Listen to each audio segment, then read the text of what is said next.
Salut à tous et merci de suivre cette nouvelle vidéo sur Investir Innover en Afrique TV. Je suis Coralie Toukam. Aujourd'hui, nous parlons d'oléoduc, plus précisément du pipeline Tchad-Cameroun.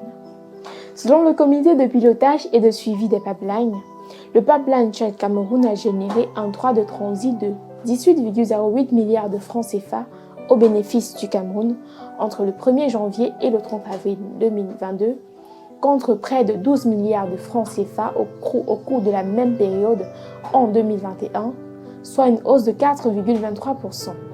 L'évacuation du pétrole brut tchadien à travers le pipeline Tchad-Cameroun génère des recettes à titre de droits de transit directement versés par la Cameroon Oil Transportation Company, COTCO, au trésor public camerounais. Les recettes proviennent également des impôts et taxes payés par les sociétés impliquées dans la construction et l'exploitation du projet, ainsi que les dividendes perçus par l'État en tant qu'actionnaire de COTCO.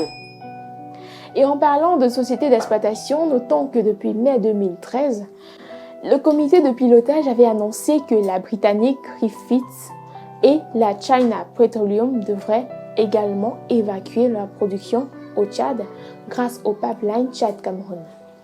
Cela devrait contribuer ainsi à procurer un peu plus de ressources financières au trésor public camerounais grâce au paiement de droits de transit. Seulement, depuis cette annonce, nous n'avons pas reçu d'informations quant à la mise en place effective de cet autre partenariat. Toutefois, la Société nationale des hydrocarbures a relevé que le pipeline Tchad-Cameroun continue de générer des recettes à l'État camerounais. Ceci alors que le volume du pétrole brut enlevé au niveau du terminal Komé-Kribi est en baisse. Il est passé de 18 millions de barils entre janvier et le 30 avril 2021 à 15,10 millions de barils sur la même période en 2022, soit un recul de 900 000 barils pour un pourcentage de 5,6%.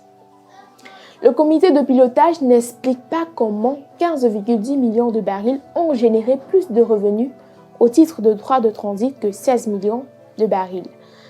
Mais la hausse du pétrole peut être une piste explicative selon le rapport de l'indice composite des cours de produits de base publié par la Banque des États de l'Afrique centrale.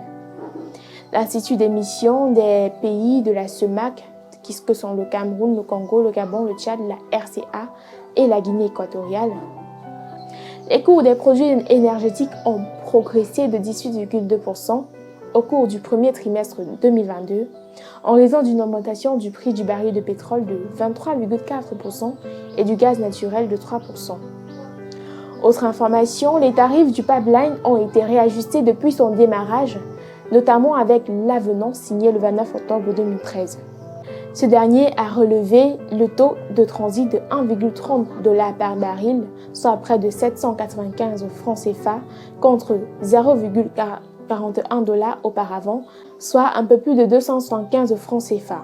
L'avenant prévoit l'actualisation de ce taux toutes les 5 années sur la base moyenne des taux d'inflation annuels enregistrés au Cameroun pendant cette période.